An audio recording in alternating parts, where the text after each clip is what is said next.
Black girl was banned from the science fair, so she sent her algorithm instead and won. What happens when a black schoolgirl with a mind sharper than any judge gets banned from the science fair? Just because she doesn't fit the brochure?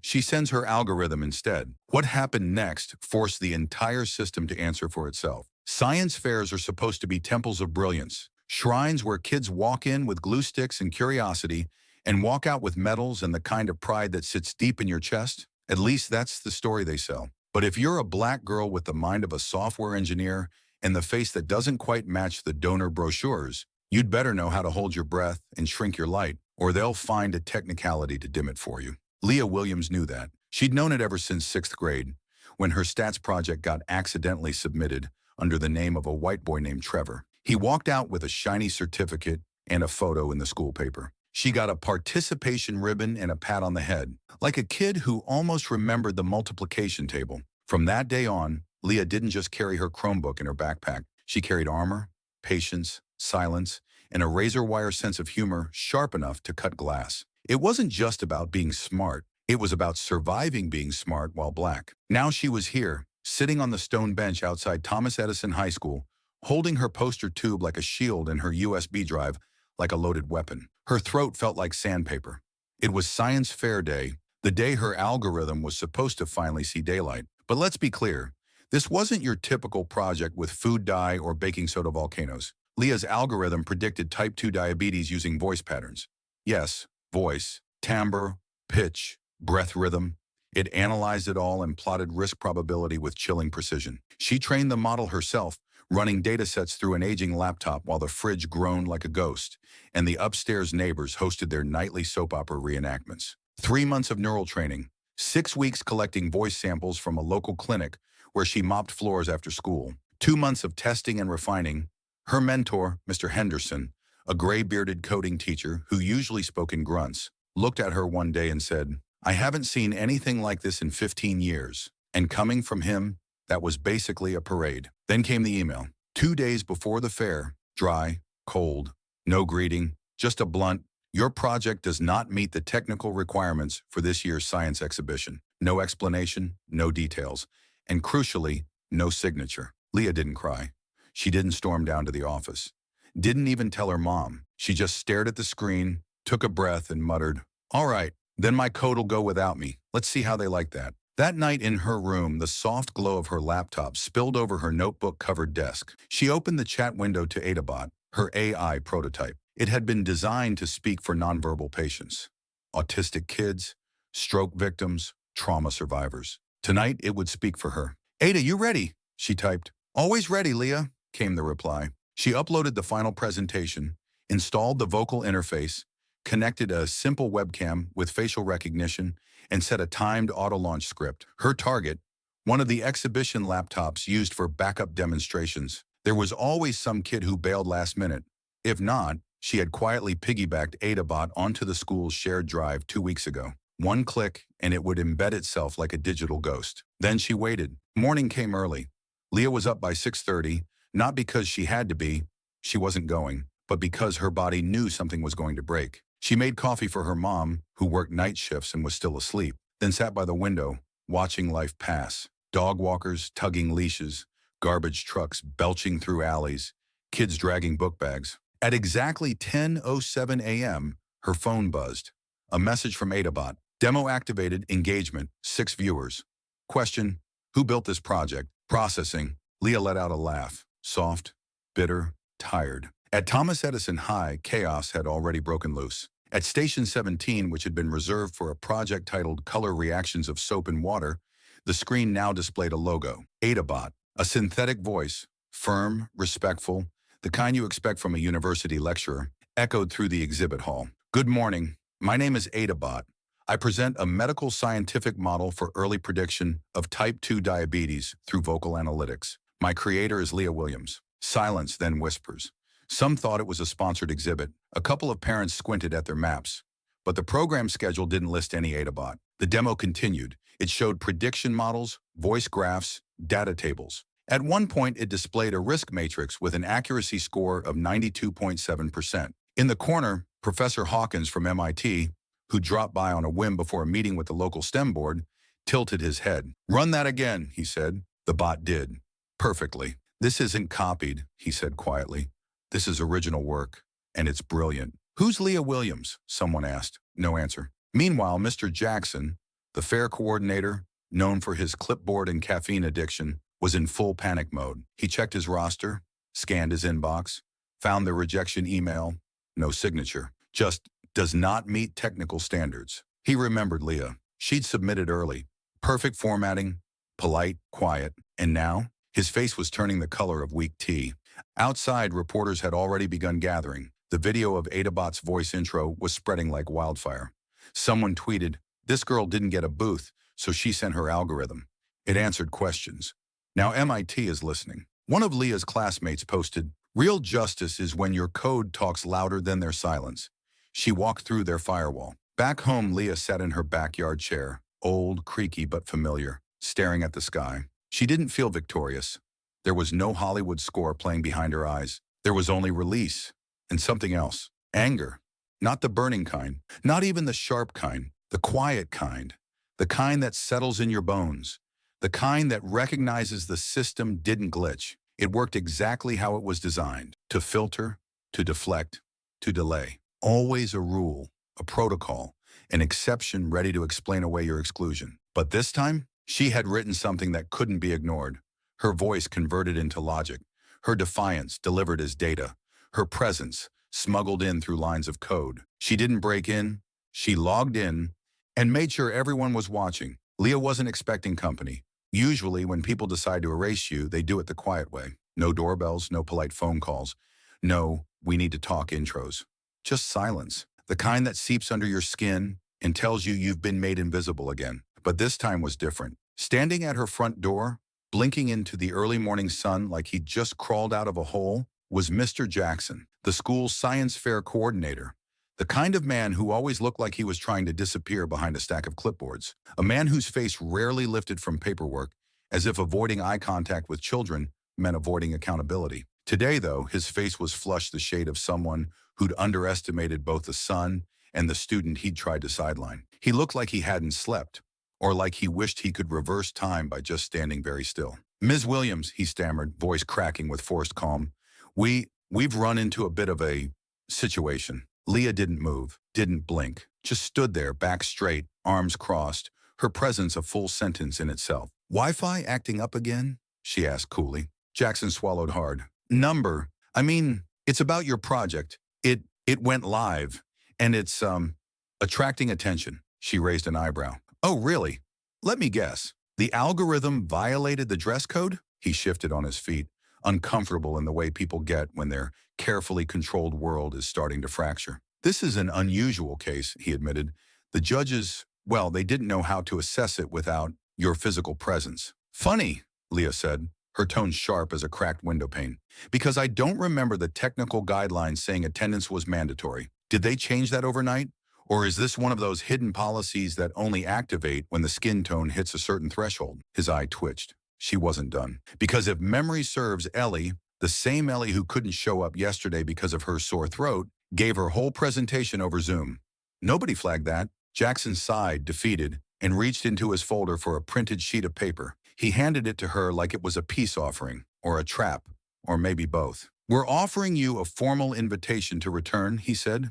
"Officially, just to align everything with regulations." Leah took the paper, read it, stamped signatures from the school principal and Jackson himself, a school crest at the bottom, a neat little clause, "Reinstated by unanimous decision of the Science Fair Committee." And something in her didn't lift, it flared. It wasn't pride or relief, it was irritation, that slow, electric kind of anger that hums behind your ribs. Because this wasn't a win, this was a correction, a cleanup. They hadn't seen her until her algorithm broke through the filters. They hadn't heard her until her voice came through a machine. And now that the crowd was murmuring, now that whispers were turning into questions, now that MIT professors were taking notes, suddenly Leah was allowed to exist again. Meanwhile, inside the school gymnasium, the so-called exhibition hall had turned into a corporate free-for-all. Science fairs usually smell like glue, poster board, and nervous teenagers. Not this one. This one felt like the stock exchange floor. Buzzing voices, frantic pacing, clipboard shuffling, parents arguing, cameras flashing. And in the eye of this storm was booth number 17, where Adabot was still very much active, very much answering questions, and very much making everyone else in the room look like hobbyists. When a sponsor from a medical tech company, a smug-looking man named Randall, tried to trip up the bot with a question about logarithmic discrepancies in disease pattern graphs, Adabot calmly pulled up a formula, displayed supporting data, and explained its own calculations with clarity most adult doctors couldn't manage. Professor Hawkins from MIT stood by the display, arms crossed, tapping his tablet thoughtfully. "This level of modeling, that's not sophomore material," he said. Mr. Henderson, Leah's old computer science teacher, cleared his throat awkwardly. "She learned most of it on her own," he admitted. "I pointed her to some open lectures, but she understood neural architecture faster than I ever did." Next to them stood Ellie. She didn't say anything, just held her graph paper in one hand and a half-wilted PH poster in the other. Her usual smug confidence had evaporated. Her father, a well-known member of the school board, was storming across the floor toward Jackson. "Who authorized this sabotage?" he demanded. Before Jackson could respond, a voice cut through the tension. "It's not sabotage," said Sandra Mason, one of the judges. She stepped forward, arms folded. "It's a clean, compliant presentation of machine learning in medical diagnostics, all within the fair scope." "By whose rules?" the board member hissed. She didn't flinch. "By the ones you've been rewriting for years to exclude girls like her. We all see it. You just forgot one thing. Code doesn't care about your discomfort. It just runs." And then Leah walked in. No fanfare. No music. Just her. Her backpack slung over one shoulder. Her steps even. Her expression unreadable. The room went still. Not because they feared her, but because they realized they'd have to acknowledge her. And for people used to gatekeeping, that's the scariest part. She didn't march. She didn't smirk. She didn't demand attention. She simply walked to booth 17 and stood next to Adabot, watching it finish a sentence about biometric patterns. Watching as her code did what it was always designed to do, speak for the unheard. One of the judges approached her. "Ms. William," he said, "you'll have an opportunity to speak before final evaluations." She nodded, then walked to the makeshift stage, took the mic, and paused. It was the kind of pause that stretches, that dares you to sit in silence and feel the weight of everything unsaid. Then she spoke, slow, precise, unshaken. "You wanted a voice, without a face. You accepted my work only after it became anonymous, stripped of skin, braids, surname. You applauded the data, not the hands that built it." Another pause. "Now you see me, and I only have one question. Why did my intelligence become visible only after my body disappeared?" Silence fell again. But this time it was different, heavy, shamed. Professor Hawkins stood. "No questions," he said. "Just an offer. Ms. Williams, MIT would like to formally invite you to our AI summer program. We believe your project belongs on the national stage." Somewhere behind him, the principal whispered something into Jackson's ear. He cleared his throat. Looked like he'd just swallowed his own regret. "We'd like to extend an apology," he said, "for the misunderstanding." Leah turned, looked him in the eye. "Is that the going rate now?" she asked. "Apologies in exchange for silence?" Then she walked out, through the main doors, straight into a waiting crowd of cameras and reporters. "How do you feel?" someone shouted. "What do you say to other girls being pushed aside?" She stopped, thought for a moment, then said loud and clear, "Teach your code to speak for you. But remember, someday you'll have to stand up and speak for yourself. I've done both. I'm not hiding anymore." The climax didn't come when Leah got the winner's certificate. It didn't come when MIT extended a scholarship offer. Not even when the school principal finally, painfully, said her name out loud in front of a crowded gymnasium, her voice wrapped in forced pride like a politician caught on the wrong side of history. The real climax came later. Inside the wood-paneled conference room of the school board, where 6 adults, people who'd made careers out of flipping futures with a click of a pen, were now forced to sit across from the truth. And that truth wore braids, a steady gaze, and a blazer 2 sizes too big. Leah wasn't there as a victim. She wasn't a problem to solve or a file to close. She was a witness, a reminder that their system hadn't broken by accident. It had functioned exactly as intended until someone decided not to disappear quietly. Mr. McNeil, a board member with the kind of voice that sounded rehearsed for televised empathy, leaned forward. "So, Miss Williams, you're asserting the rejection from the fair was accidental?" Leah stared at him like he was trying to sell her a broken car while the engine was still smoking. "Accidental?" she repeated, her tone razor sharp. "You're calling it an accident when a student qualifies with the highest score, confirms participation, and then gets pulled 2 days before the event with no explanation, no signature, no recourse? Another board member, Mrs. Ray, murmured something about a possible technical error. Leah didn't flinch. She pulled out her phone, tapped once, and projected the email chain onto the screen in the room. Dated, time-stamped, archived. Project Leah Williams removed from participation. Reason: does not meet technical specifications. Signed, T. Foster, Vice Principal. She folded her arms. So which glitch is this? The digital kind or the ethical one? Silence spread like smoke. Outside the room, reporters were already gathering. After AdaBot's viral demo and Leah's onstage takedown, her name had caught fire. Twitter threads, college forums, PTA message boards. A radio host in Atlanta even opened his show with, "We're not talking about the weather today. We're talking about the storm system still alive in our schools and its color-coded warnings." But Leah hadn't come here for clicks. This wasn't about spotlight. This was about making sure no one else had to walk this road alone, unseen, unheard. So when one of the older board members, a man with lavender cologne and generational doubt in his eyes, muttered, "Do we really need to make this a spectacle?" Leah didn't blink. She met his gaze and said flat, "You didn't create the fire, but you stood in the room while it burned. I just brought a flashlight." Down the hall, Principal Carol Winter sat on a bench, holding a manila folder to her chest like a lifeline. Inside, a resignation letter. The rumors had been circling for a week. After Leah's rejection ignited headlines. Donors had questions, university partners had questions, and now, lawyers had questions too. MIT wanted to know why their future fellow had been disqualified from a municipal fair without explanation. STEM Voices, a national equity fund, asked for a list of all prior disqualifications over the last 5 years. The tone wasn't casual, and when questions get loud, people stop whispering. That's why today Carol Winter sat still as a stone, folder clutched like armor, while Ellie, yes, that Ellie, hovered awkwardly beside her. The one with the pH chart, the one with a father on the school board, the one who'd watched it all happen.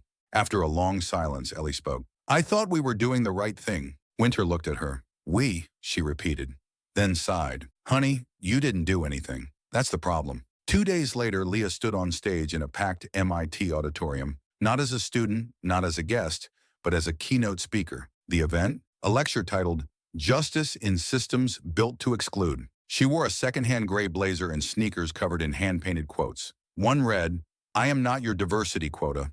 The other, "This code talks back." She stepped up to the mic. No nerves, just clarity. "When I started building AdaBot," she said, "I wanted it to help people who couldn't speak for themselves. Stroke survivors, kids on the spectrum, people who'd been silenced by circumstance." She paused. "I didn't know I'd end up needing it to speak for me, because no one wanted to hear my voice." The audience held its breath. What hurt wasn't being excluded. It was watching how normal everyone thought it was. The silence when my name vanished from the roster, the shrugging when my project went dark, the applause when the bot performed, like the human behind it didn't matter. She held up the same flash drive, the one she'd used to load the code that changed everything. "This project is my voice, but now you hear me directly, and I'm not going silent again." After the talk, the stage filled with handshakes, business cards, carefully articulated praise, representatives from tech grants, professors from Stanford, a NASA coordinator who wanted her on their innovation panel. But the moment that stayed with Leah didn't come from someone in a blazer. It came from a woman in her 60s, curly gray hair, teacher's posture, lived-in eyes. She hugged Leah tight. "You know why I cried?" the woman asked. "Because in 1985, I was you, but I didn't have an AdaBot, and no one had their phone out when they told me I wasn't good enough." A week later, Thomas Edison High updated its website. In the Distinguished Alumni section, a new face appeared, Leah Williams. Next to her photo, Science Fair winner, Educational Equity Advocate, MIT, Future Voices Scholar. Leah saw it, clicked the link, closed the tab, then opened her code window. She typed one new command into AdaBot's architecture. If a user ever typed, "I don't feel heard," the bot would now respond, "Find your way to speak louder, even if your voice sounds like code."